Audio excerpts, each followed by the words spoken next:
Yeah, like always, appreciate you guys coming and covering Penn State football. Appreciate it. Two players that I just would like to talk about briefly that I think are playing really good football, and I think they deserve to be a part of conversations nationally is Jay Reed and Zane Durant. I think are playing really, really good right now in a lot of different ways and a lot of different reasons. Proud of those guys. Their development within our program, both on and off the field, has been impressive, and to see how they are in a lot of ways leading our defense right now, verbally as well as through their play. So really proud of those guys, and they're having very, very productive seasons. Just a quick recap on Wisconsin, opportunities for growth. We had not had a delay game penalty all year long, so that's something that we got to get cleaned up. That was disappointing. And then the fumbled snap, those two things are uncharacteristic for us, so we got to get those things cleaned up. And then defensively, just some substitution things. That play, we had 12 guys on the field. We knew we had 12 guys on the field, but I had to burn a timeout earlier and did not have a timeout available to impact that. We had a player go on the field and not communicate with the player to come off the field. So we got to get some of those things cleaned up, because that could have been obviously significant. When you talk about Ohio State, what they've been doing and what they've done, and Ryan Day and his career there, and the program in general, obviously a ton of respect of what they've been able to do for a long period of time under a number of different coaches. And then obviously how they're playing again this year. You look at them statistically, they're playing really good football pretty much across the board. Offensively, Chip Kelly there. I think Chip kind of has a reputation of a guy with a spread background and throwing the ball around, and I get that. But if you really study Chip, he's always had a strong running game, and you see that this year. It's a big part of what they're doing, 11 personnel and 12 personnel. Their quarterback, Will Howard, who transferred from Kansas State, is a big guy and playing really good football for him. Touchdown to interception ratio, QBR, all those things, doing some really good things. Obviously, a young man from Pennsylvania, so he'll have a bunch of support here from his family and friends. Travion Henderson is explosive, one of the most explosive running backs in the country, who we recruited out of high school and are very, very familiar. Quinshon Judkins, who we're also familiar with as well. Two really good running backs. And then obviously there's a bunch of receivers you could talk about. The guy that's getting a lot of buzz right now is Jeremiah Smith, the freshman. But there's a number of receivers that we could be talking about. Defensively, Jim Knowles, who's also a PA guy, is doing a really good job with their defense, and has now for the last couple of years. Multiple scheme defense. Really, probably the thing that gets talked about the most is their three safeties that they play with. How they do it. He's been doing that in some form all the way back to his time at Oklahoma State, but is really doing a nice job. Their safety, Caleb Downs, who they got out of the transfer portal, is playing very well. Cornerback Denzel Burke, number 10. And then obviously two defensive ends that are challenging in Jack Sawyer, as well as Tui Maulowau. I hope I said that right. I mean that with all due respect. But both of those defensive ends are playing extremely well, and got a ton of respect for what they do and how they do it. And then on special teams, we think they do it by committee. Which some programs do that. Their kickoff coverage team has been really impressive. They've only allowed 5 returns this year. Lorenzo Stiles really stands out on that unit. And then when you talk about their punt coverage team, that's another thing that kind of stood out to us. They've only had 3 returns on the year, doing a really good job. Their punter's doing a really good job with punt location, hang time, things like that. So obviously we all know it's going to be a challenge. We're going to need a tremendous environment in that stadium on Saturday. Home field advantage is going to be something that's going to be very, very important for us. So we need this place rocking. No matter what time the game is, we need a great environment, and we need everybody in the stadium early. We need that place rocking. We need everybody standing and screaming on third down and critical downs and possessions. And this is going to be an all hands on deck game. So appreciate everybody's support and open up the questions. Let's go to Rich Garcella, followed by Mike Gross. Good afternoon, James. How are you? Good, Rich. How are you? I'm well, thank you. If Drew's injury is not along, what do you need to see from him this week before you make a decision? I lost you there. Could you say that again, Rich? After you said Drew's injury, I lost you there. Sure. If Drew's injury is not a long-term one, what do you need to see from him this week before you make a decision? Yeah, I think he's played enough football for us that timeline will go all the way up to the game, really. I do think from a practice perspective, we're going to have to, no matter where we're at on Tuesday, we're going to have to get both of those guys reps, Tuesday and Wednesday.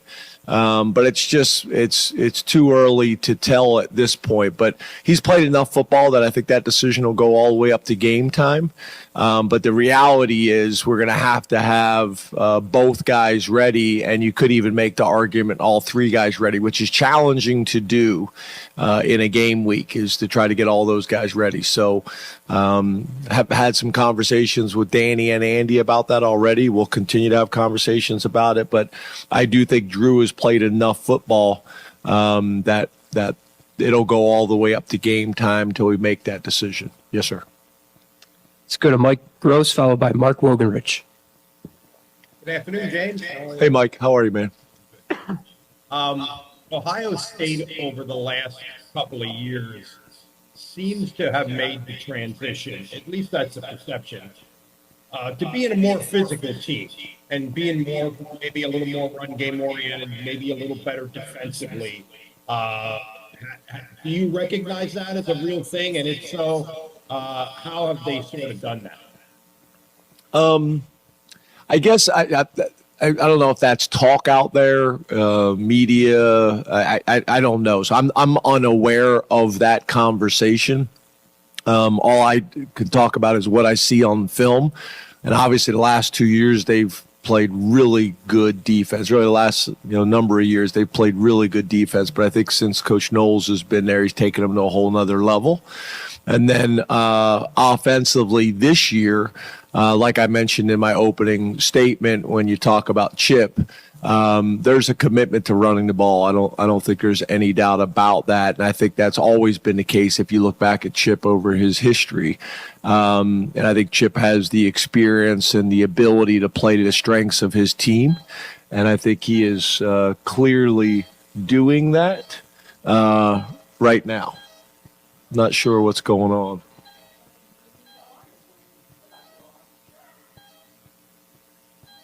Sorry, guys. But, Mike, I hope that answers your question. I just base it off of film. I'm not really sure kind of what the Ohio State fan base and media is talking about it. I'm unaware of that. Do you want to give this a try? Huh? Do you want to give this a try? Or is that too distracting? I'm okay as long as you guys are okay. You guys good? Okay. Let's go to Mark Wogenrich, followed by Frank Baudet. I set it off so I could try to get out of here. Mark? Hey, James, you got me? Hey, Mark. How are you, buddy? Good, thanks. The game now this week has event status. It's a recruiting and NIL fundraising opportunity. So what other demands of your time off the field are you going to allow or not allow this week? Yeah, nothing changes for us. We have our same process with the players in terms of how we operate, with those topics in season. And our guys do a good job with that.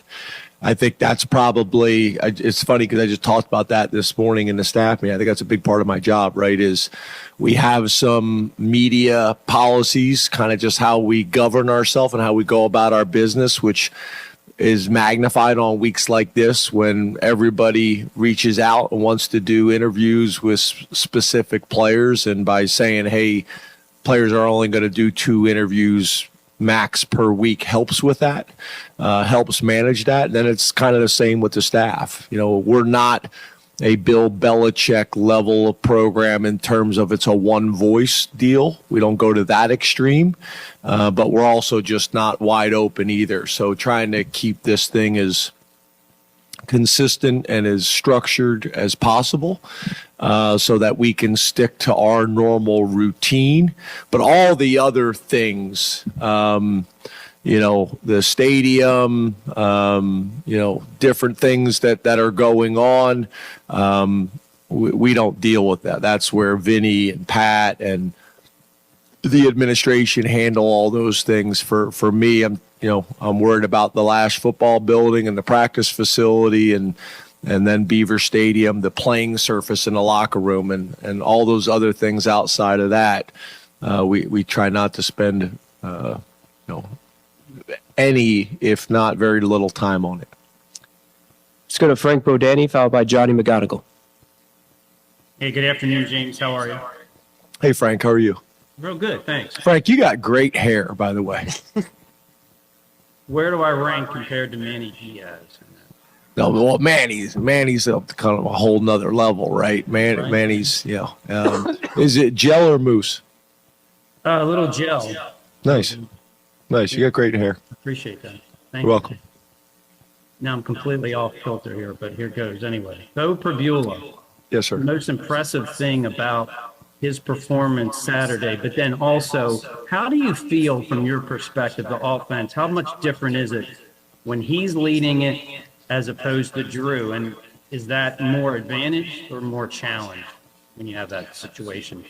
Well, a couple things, if I'm understanding your question correctly. I think as a defense, it's difficult because I think when you're preparing for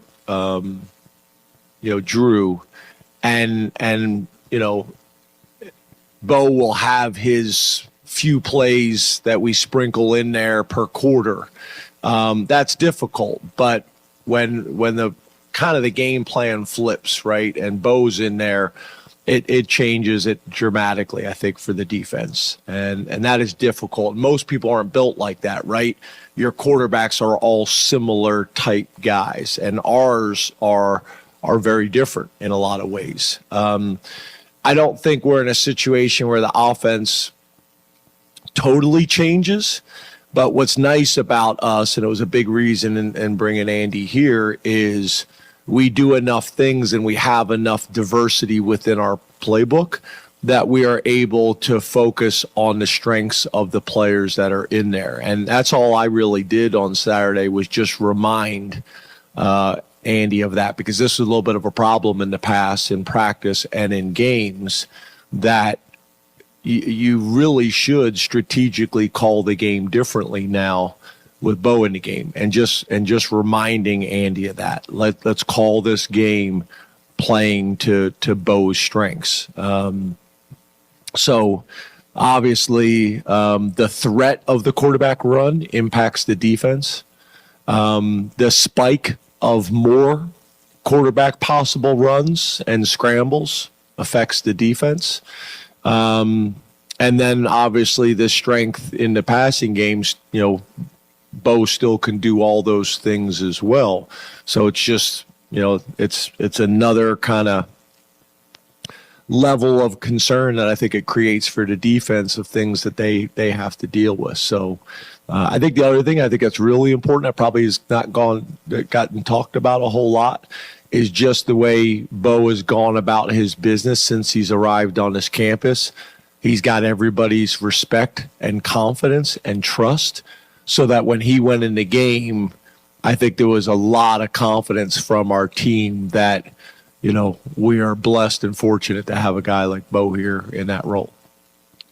Let's go to Johnny McGonigal, followed by Frank, did I answer all your questions? Let's go to Hey, Johnny James. McGonigal, followed by Neil Riddell. Sorry. How you doing? Hey, Johnny. You mentioned with Drew, playing enough football that you can stretch it out to go all the way to game time in terms of making decisions. Do you feel like Nittany is in the same boat? And then Yes. how would you assess the play of Smith and Amin when they had to play a little bit more reps? Yeah, I was really pleased with those guys. You guys heard me talk about Smith a lot, in preseason and right in the beginning of the season. I'm a big fan of his growth and development since he's arrived on campus. His ability as a football player. I think one of the things you're seeing now is the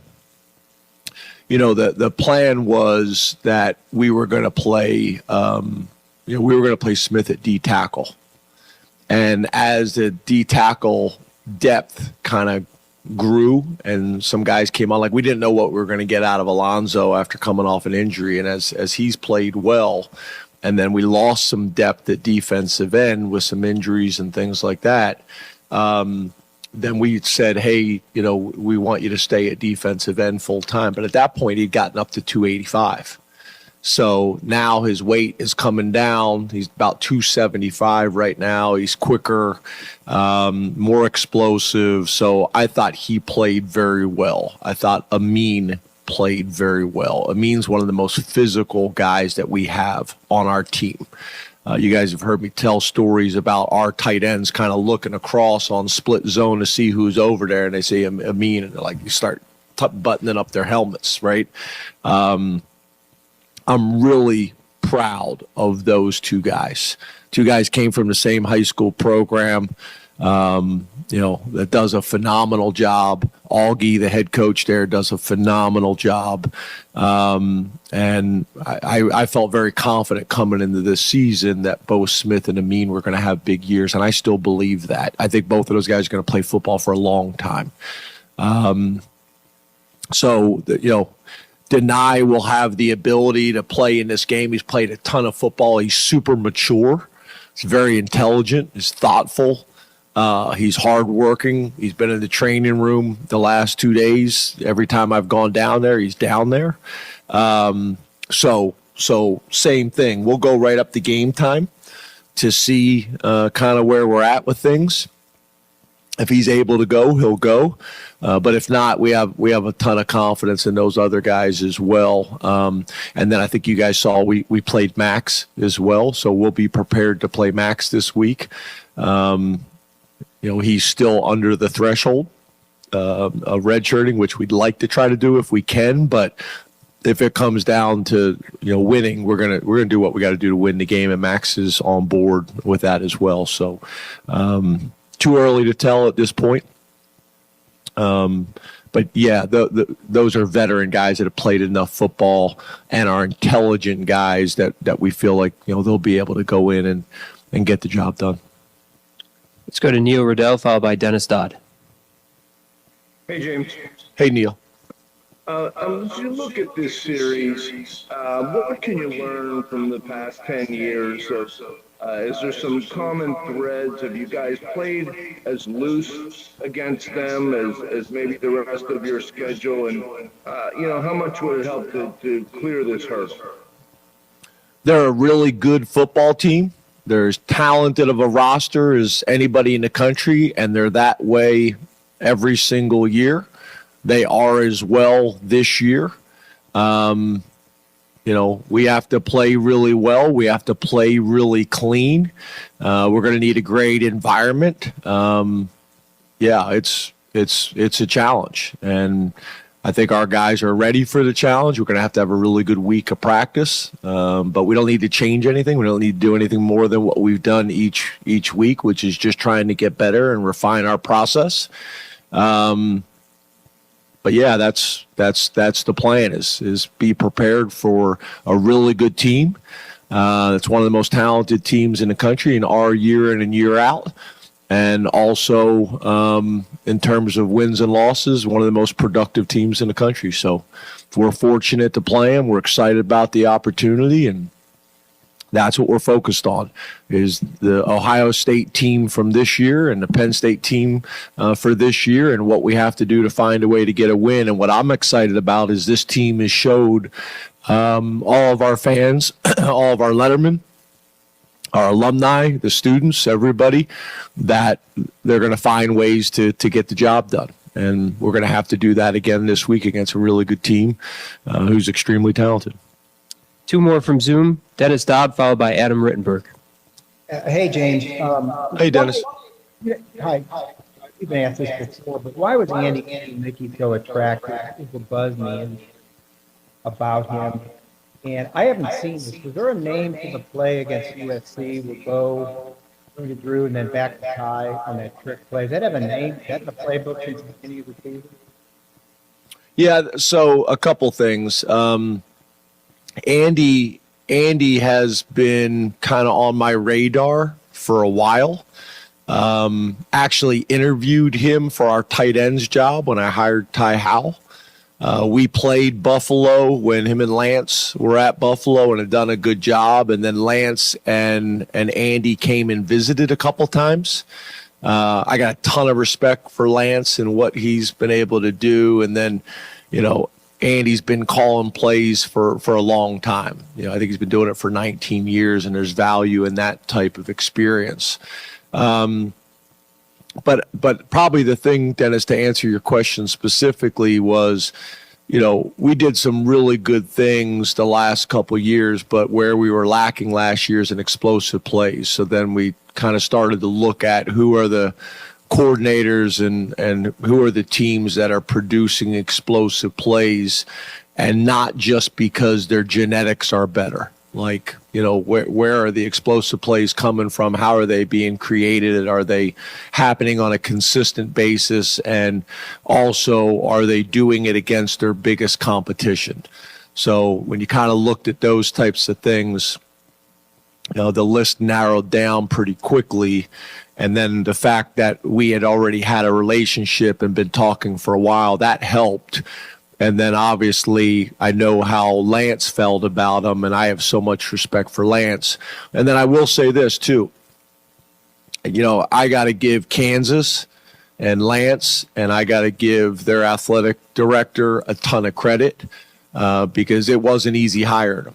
He's been with Lance for a long time. You don't make that move unless you feel good about it. And I think Kansas is committed to winning in football at a level that we probably haven't seen for a long time. And that's a credit to their head coach and their athletic director as well, because it wasn't easy to hire him.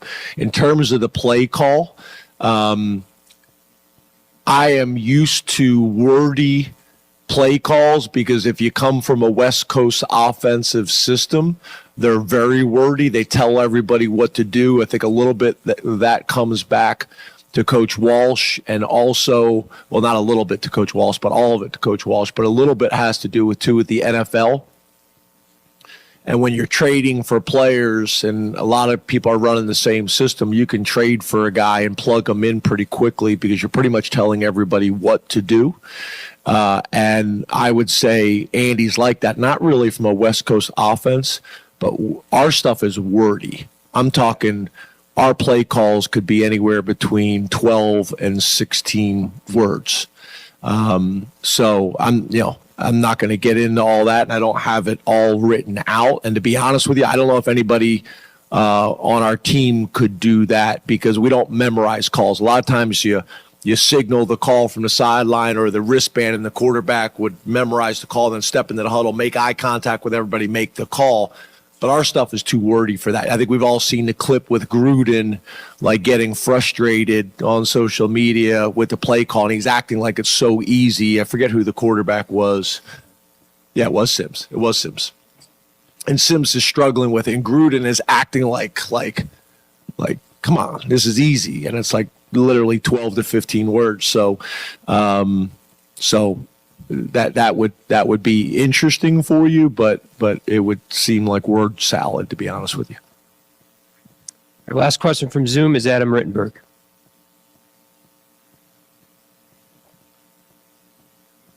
Adam? He's not on anymore. Perfect. Lost. We'll go over here to Mark. Hey, Mark. Hey, I'm following these celebrities, so I'm a little nervous. Hey, you talked about how wordy the play calling and whatnot could be. How has Grunk come along since he's gotten here and absorbing all of those type of things? And how might his week change this week compared to usual? Yeah, I'm a huge fan of Grunk, and I think there's a ton of excitement in our program. Talk to our defensive coaches and talk to our defensive players about the respect that they have for Grunk. As you guys know, we got a relationship with Brad Mendler, and I think he's done a phenomenal job.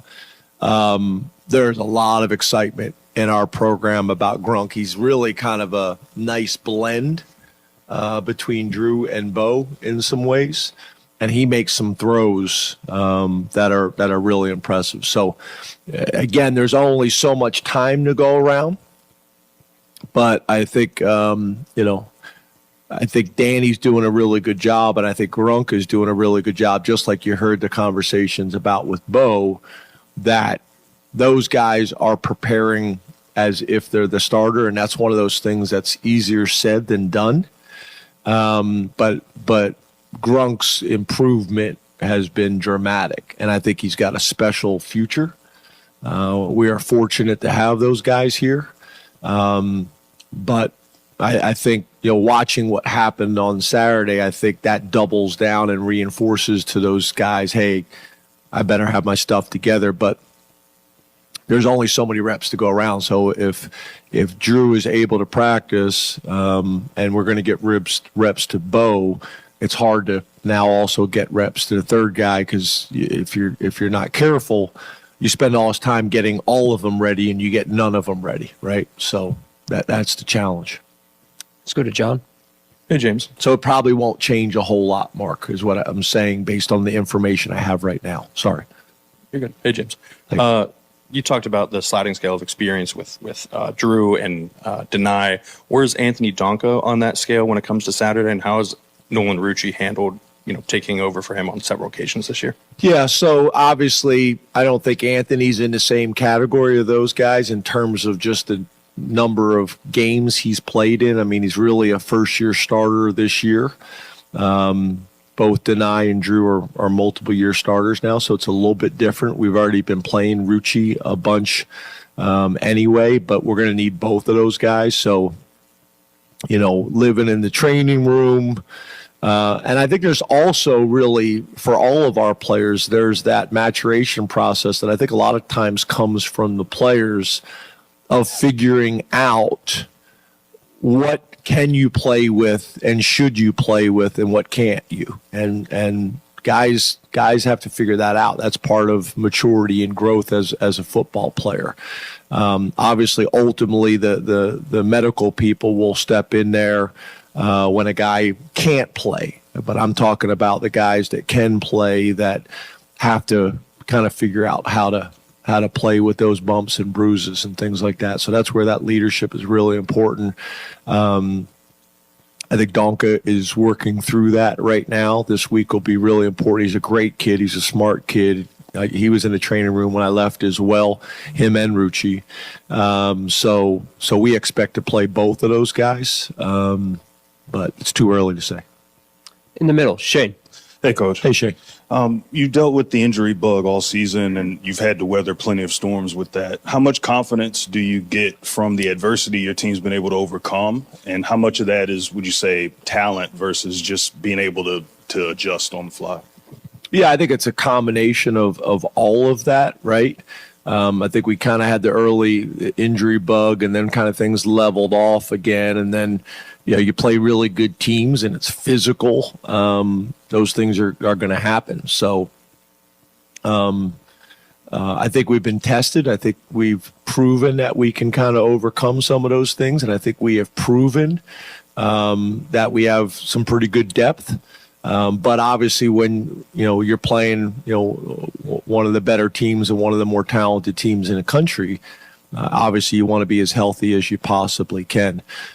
So, I'm appreciative of how the guys are handled. I'm appreciative of our trainers and doctors. I'm also appreciative of Kale. Kale reached out Last night I got a text message from him and some of the things that they do. They had some injuries last year that they were dealing with as well, so I had some ideas there, and that's what's cool about this Penn State and this brotherhood that we have. When I say brotherhood, I'm talking about the coaches, both male and female, in all the sports, supporting each other and having each other's backs, and the same thing with the players and the lettermen and all that kind of stuff. It's really cool. No different than players coming back and being on the sideline and being around us. It's a special thing. So we'll take every resource we got, vitamins, sleep, saltwater tanks, whatever the technology is, whatever it is, we're going to do everything in our power to have our guys ready to play and play well. And there's a physical component to that. There's a mental component of that. There's an emotional component to that. There's a maturity and experience component to all those things too. In the back, Max. Hey, James. Hey, Max. How are you? Good. How are you? I'm doing well. How much, if at all, do you think that a division-free Big Ten and a 12-team playoff has changed the big picture perception of this game? I'm not sure. I think it's been impactful. I was told for a long time it wasn't, that it all levels out in the end. But I think we all know that that's not necessarily the case. So yeah, I think it probably changes some things. I don't think there's any doubt. I think it probably changes some programs in the East, maybe than it does change some programs in the West. I think some programs in the East are probably happy about the changes. Some programs in the West probably aren't happy about some of the changes. But I do think the expanded playoffs is a good thing for college football. I think the going away from the divisions in the Big Ten, I think is good for the Big Ten. I think one of the things that's interesting, right? Whether it's questions like this or whether it's when I'm working with the AFCA, you ask people to, vote or make decisions that are in the best interest of college football, not in the best interest of Penn State. So I think sometimes when you guys ask me these questions, I'm answering what's good for college football, not specific to Penn State. But I do think those two things have dramatically changed our game, and I think there's a lot of things that probably are still coming. Do we stay at 12 teams in the playoffs? I don't know. I think it probably grows. But it doesn't matter what the number is, somebody's going to complain, right? I think I've said that to you guys before. There's 64 teams in basketball? Is it 64? 68. And 69, 70, and 71 are complaining, right? Like, kind of always the case. So I think at the end of the day, we just got to find what the sweet spot is for the sport, what the sweet spot is for the universities, what the sweet spot is for the model in general. That takes everybody's best interest, the student athletes, the universities, the athletic departments, the other sports, all those things. But I do think they're good changes because I just think it creates more opportunities and more people to be involved year in and year out. So it's not the same 3 to 5 teams every year. On the right, Tyler. Hey, James, how you doing? Hey, Tyler.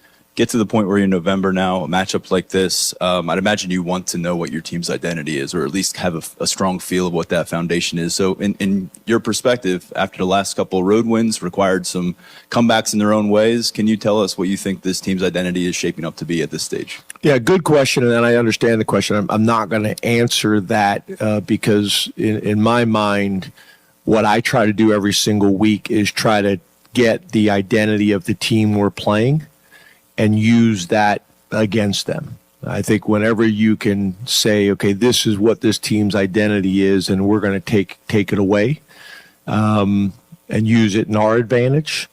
So I think you guys got a pretty good idea at this stage of what our identity is and how we've played and how we've won games.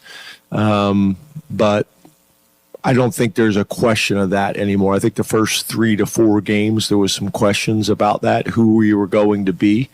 But I think at this stage that's pretty established. And more times than not, it doesn't matter what I say. It's what you guys say and what you guys write anyway that matters. So I'll let you describe that. On the left, Mike. Hi, James. Hey, Mike. What do you think this game means to Julian? And then is it just a coincidence? But counting Cliff, your quarterbacks are mostly from Ohio State, and Ohio State's last 2 starters are from Pennsylvania. Yeah, I don't think we've ever had a quarterback from the way you described it. We've had quarterbacks from the state of Ohio. They've had quarterbacks from Pennsylvania. What that means, I'm not sure. Everybody across the country is going out and trying to get the best players they possibly can get. Sometimes that comes from your state. Sometimes that comes from other states. I think everybody knows we've put a huge emphasis on recruiting the state of Pennsylvania since I arrived here. We take a ton of pride in that. I want our guys to take as much pride in Pennsylvania football and our history and traditions as other states do. But more than that, I don't think there is more than that. I think at the end of the day, every program in the country, including ours, is trying to go out and get the best players they possibly can. And if it comes from the state of Pennsylvania, there's nobody more excited about that than me. And then if we have to go other places, then we'll do that as well. And I don't think it's a whole lot more than that.